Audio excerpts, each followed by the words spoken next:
Зараз покажемо нашу розмову з Гарпером про проблему для України, яку викликала справа Юлії Тимошенко. We understand that the government of Canada is fully aware of the current situation in Ukraine. And what about the fine line between, on one hand, making sure that Mr. Yanukovych or the government of Ukraine adheres to the principles of democracy and using, for example, free trade as leverage for that, and the other line about actually pushing him away away from Europe, let's say, into the arms of Russia? Well, as I say, I think his government's own aspiration is clearly to be part of the Euro-Atlantic community. But, you know, those aspirations come with democratic norms. President Yanukovych is a very, in my own experience, a very intelligent and strong leader, and can be very successful under a fully democratic system. But you know, right now there is this contradiction, and it's something we have to watch very closely. And you know, we don't want to obviously drive Ukraine in a different direction, but obviously some of the things that are happening are of concern are not because the West is driving Ukraine in a different direction. These are actions the state has taken on its own, which are of great concern to us.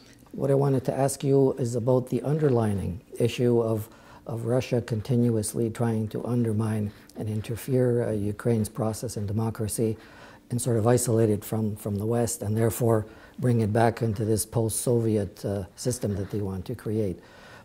What can Canada do in this regard to in a sense, protect the fledgling democracy that Ukraine is, and then maybe, in a sense, neutralize Russia in relation to future issues that may arrive even, let's say, in the Arctic? Well, as you know, we're extremely strong supporters of Ukrainian freedom and independence. Canada was the first Western country to recognize that fact after the breakup of the Soviet Union. That's something we're very proud of. The Yulia Tymoshenko issue is obviously of great concern. Yuri, in fairness, I'm not sure we see it as a Russian issue.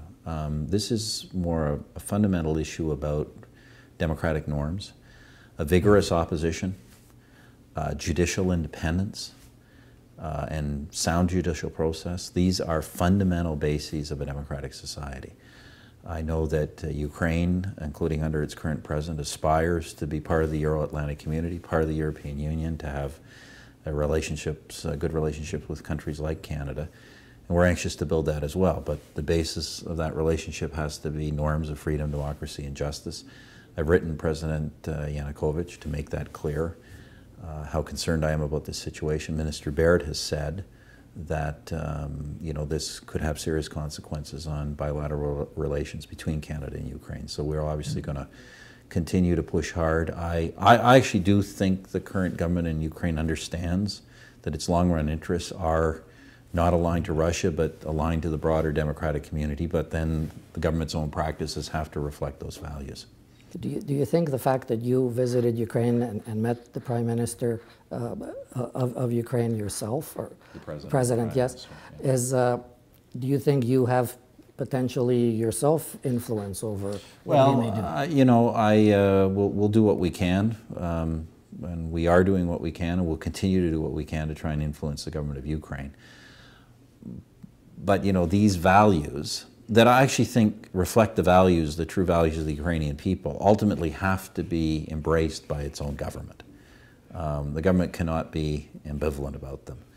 And they go hand in hand with the kind of prosperous, trading, Euro-Atlantic society that President Yanukovych says he wants to create. So, you know, I think we've obviously got work to do to show that, you know, we have to kind of walk the talk here. We're here on an auspicious occasion, and we congratulate you for receiving this, or going to be receiving this Shevchenko Award, and maybe a few comments about how you feel about this. Well, you know, it's a great honor.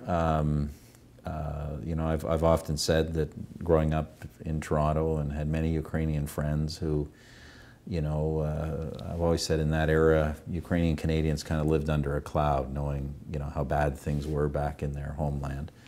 And I've always been just a huge fan of what's occurred in Ukraine, the fact that Ukraine's won its freedom, and as we know, the man this award is named after is really in many ways the spiritual leader of that whole desire for freedom and independence. And so it's a great honor.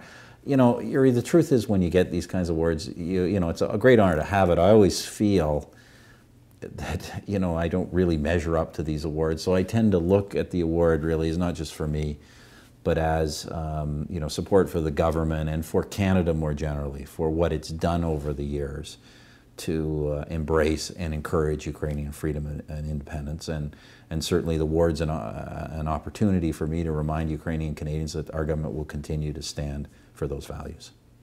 Thank you very much. Thanks.